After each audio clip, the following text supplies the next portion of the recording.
जी viewers, प्रदेश में आज आपके साथ एक नई वीडियो के साथ हाज़िर हूँ। अब चूँकि मौसम में सरमा जो है वो आ चुका हुआ है और ठंड और यहाँ पे अब month of end of October है, तो मौसम बड़ी तेज़ी से अब सर्दी की तरफ बढ़ रहा है। तो जैसा कि मैंने पहले भी जिक्र किया था कि ये जो मैं घर के अंदर कुछ सब्जियाँ वगैरह लगाई हुई थी, अब इन सारों को मैं यहाँ से वाइंड अप करने लगा हूँ आज। ये जितने भी टमाटर के पौधे हैं या छलियाँ थी, इनको अब सारों को निकाल के, तो ये जो एक पड़ा हुआ है ड्रम सा, इसके अंदर डाल दिया जाता है। तो फिर वो जो सिटी का एक इदारा आता है जो इन चीज़ों की कलेक्शन करता है, तो उठा के ले जाते हैं। तो इनको निकालने का मैं इसलिए आपको ये दिखाना चाहता हूँ, एक तो ये जगह साफ़ हो जाएगी और फिर इसके अंदर जितनी आपको जड़ी बूटियाँ नज़र आ रही हैं ये भी निकाल दूँगा। तो फिर इस जगह को मैं और थोड़ा सा खोद के तो विंटर में रख दूँगा, ताकि जब नया समर का सीज़न शुरू होने वाला हो तो फिर यहाँ पे नए पौधे ग्रो किए जाएँ, लगाए जाएँ। तो ये जो पौधे हैं इनको जड़ों के साथ ऐसे खींच के निकाल लूँगा, जैसे मैं आपको दिखाता हूँ। जैसे अभी इसको मैंने पकड़ा और ये नीचे से देखें पूरी जड़ के साथ ये निकला है। तो एक तो ये है कि ये इसकी जो जड़ें हैं वो भी निकल जाएंगी और इस तरह मैं ये सारे पौधे उखेड़ दूंगा। फिर अगले साल के लिए जब इंशाल्लाह मार्च के आगाज़ में जब नया सीज़न शुरू होगा, तो मैं फिर जो नई पनीरी, जैसे मैंने पहले भी जिक्र किया था कि मैं ख़ुद ही पनीरी लगाता हूँ, यानी कि बीज। और वो जो बीज लगाने का जो वक्त है वो है 1 मार्च एंड ऑफ फरवरी कह लें। डिपेंड करता है क्या मौसम है। अगर तो मौसम बाकी खुलना शुरू हो गया है, बहुत ठंड नहीं, तो आप बीज के लिए छोटे छोटे कैबिन बना के, छोटे छोटे ऐसे प्लास्टिक के या लकड़ी के क्रेट से उनके अंदर आप टमाटर के पौधे जो जो चीज़ आप लगाना चाहते हैं उनके बीज मिल जाते हैं। अच्छे बीज लेके आएँ। तो जैसा कि मैंने इस दफ़ा तोरी भी लगाई हुई थी, कद्दू भी लगाए हुए थे, ये टमाटर थे, वो छलियाँ थी। इस दफ़ा मैंने कुछ बेलें तरबूज की भी लगाई थी, लेकिन लगी लेट लगाए गए थे, इसलिए बेलें तो उग गई थी, फूल भी पड़ गया था। लेकिन चूँकि सीज़न सर्दियों का स्टार्ट हो चुका था, इसलिए उसको तरबूज नहीं लगे। तो इंशाल्लाह नेक्स्ट ईयर आगाज़ से ही मैं चीज़ें लगा दूँगा।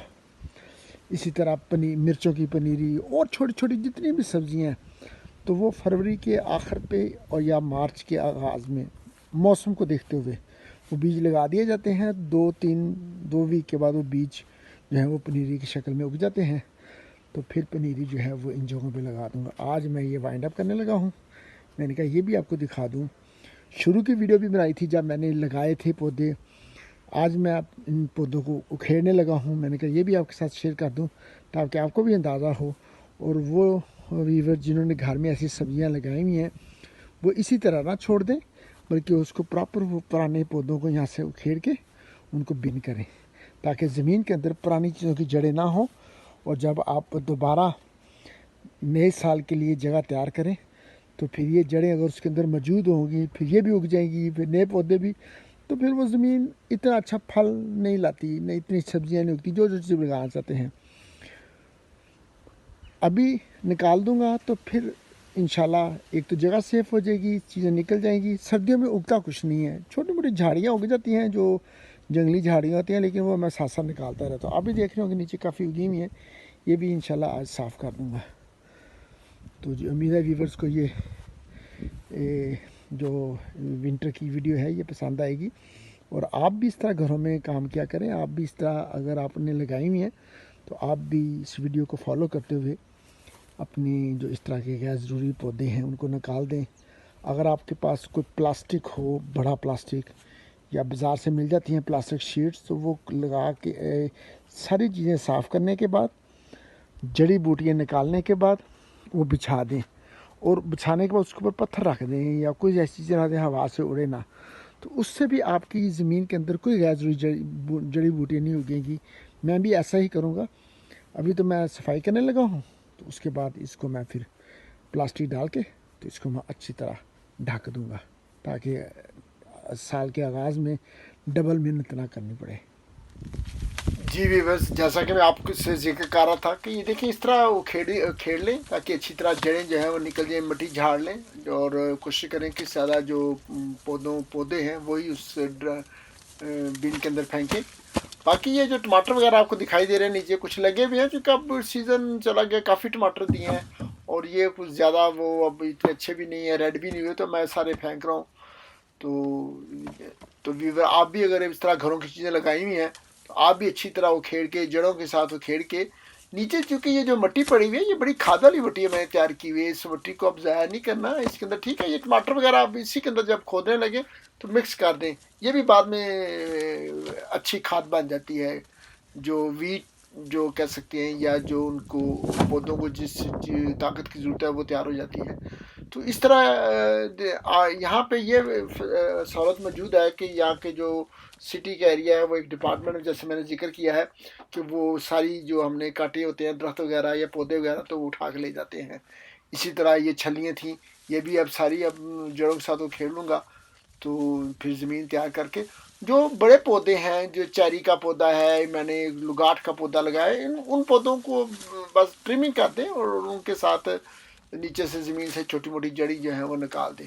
इन पौधों को निकालने का जो मेन मकसद ये है कि एक तो जगह तैयार हो जाएगी, मुझे फिर जब नेक्स्ट ईयर सीज़न शुरू होगा तो मेहनत करने की ज़रूरत नहीं पड़ेगी। इस टाइम वक्त कर लिया, फिर उसके बाद सफाई करने के बाद अच्छी तरह जड़ी बूटी निकालने के बाद, जैसा मैंने जिक्र किया है, एक प्लास्टिक, कोई भी प्लास्टिक को बड़ा सा लगा के बिछा दूंगा और फिर उसकी बिछाने की वजह से नीचे से कोई और गैर ज़रूरी पौधे वगैरह नहीं उगते, चूँकि यहाँ की ज़मीन बहुत ज़रखेज़ है और चीज़ें बड़ी तेज़ी के साथ उग जाती हैं बजाय ना लगाने की। इसी तरह व्यूअर्स, ये जो तोरी की बेल थी उसको भी मैं खेल रहा हूँ, कुछ तोरियाँ लगी हुई हैं, ये देख रहे होंगे आप जी, मैंने वो उतारनी है। तो अब सीज़न नहीं है, ये तो पानी पहले की लगी हुई हैं और अब और तो नहीं लगेंगी क्योंकि फूल भी नहीं पड़ेगा, तो इसको भी उखेड़ देता हूँ। और देखें कितना बड़ा पौधा हो जाता है, मैंने 2 पौधे सिर्फ तोरी के थे, तो इंशाल्लाह नेक्स्ट ईयर भी तोरी लगाऊंगा कि जो सब्ज़ तोरी है। कुछ कद्दू, देखें कद्दू बहुत लगा हुआ था, वो भी 2 बेलें थी। तो नेक्स्ट ईयर इंशाल्लाह मैं पार्टीशन प्रॉपर, टमाटर की लैदा होगी, कद्दू की लैदा होगी, तोरी की लैदा होगी, मिर्च की लैदा होगी, इसी तरह छलियाँ, तरबूज, तो एक बड़ी ज़मीन तैयार कर लूँगा पहले इस सीज़न में। अब चूँकि सर्दी है, वैसे सर्दियों में काम करने से बड़ा फ़ायदा होता है, आपके जिस्म को एक एनर्जी मिल जाती है, आपका जिस्म और टफ हो जाता है, बजाय कि घर में आदमी बैठा हो गर्म कपड़े डाल के। अभी देखें मैं काम कर रहा हूँ तो मुझे पसीना भी आ गया हुआ है और इस काम में लगा रहता हूँ। मैंने कहा जैसे कि मैं बड़ा अपने आप को जो है ना मसरूफ़ रखता हूँ हर लिहाज से, सर्दी हो गर्मी हो जैसा मर्जी मौसम हो, क्योंकि इंसान ऐसे शूज़ पहन लेता है, कपड़े पहन लेता है, तो लगा रहता है। ये देखें जो कद्दू की बेल की जिक्र कर रहा था कितनी बड़ी है, अभी भी कद्दू लगे हुए हैं, बहुत कद्दू इस दफ़ा इस बेल ने दिया है। तो अब चूँकि वो कद्दू जो आखिरी सीज़न का, जो इस सीज़न का कद्दू होता है वो इतना अच्छा नहीं होता, बड़ा अजीब तरह का उसका जायका भी हो जाता है। ये देखें कितना बड़ा कद्दू लगा हुआ है और इसी तरह ये देखें ये भी एक कद्दू है काफ़ी। तो अब ये भी बेल उखेड़ दूंगा और ये कद्दू उतार लूँगा, खैर काम आ जाएंगे जी। देख रहे होंगे बीवर पीछे तक सारी जगह है और ये मैंने ये देखे कद्दू मैंने उतार लिए हैं, आप देख रहे होंगे कितने बड़े सब्जी है। घर की सब्जी खाने का मज़ा ही कुछ और है और इसका टेस्ट भी बहुत उम्दा होता है और वैसे भी बड़ा अच्छा रहता है। आपने जो चीज़ें खुद लगाई हों, खुद तैयार की हों, तो बहुत उम्दा लगता है, मज़ा आता है। घर के अपने हाथ की लगी सब्ज़ी, टमाटर जब काट के लाते हैं, पकाते हैं, ठीक है बाहर से मिल लेती है, कोई महंगी चीज़ तो नहीं है, लेकिन जो चीज़ आप मेहनत करके बनाते हैं उसका वाकई एक और लुत्फ़ है। तो यार बीवर से उम्मीद है आप भी इस तरह के काम करो में करेंगे और आपको भी मज़ा आएगा। और जैसा कि मैंने जिक्र किया है, आज का मौसम बादल आ गए हैं, अभी शायद बारिश हो जाए, इसी तरह परिंदे भी चहक रहे हैं। और तो उम्मीद है व्यूवर्स को ये वीडियो पसंद आई होगी। प्लीज़ मेरे वीडियोस को अगर पसंद करें तो और इसको सब्सक्राइब भी किया करें और अपने कमेंट्स भी दिया करें। मैंने हमेशा ये कहा है कि मैं एक जनरल वीडियो बनाता हूँ, जो चीज़ मुझे अच्छी लगती है वो मैं व्यूवर्स के साथ शेयर करना चाहता हूँ, ताकि व्यूवर्स भी उनसे फ़ायदा उठा के अपने घर के कामों को कर सकें। देखें ऊपर परिंदे उड़ रहे हैं और वो भी मौसम का मज़ा ले रहे हैं। तो मैंने जिक्र, हर एक मौसम इंसान के लिए बहुत उम्दा आता है, सर्दियों का मौसम अपना मज़ा देता है,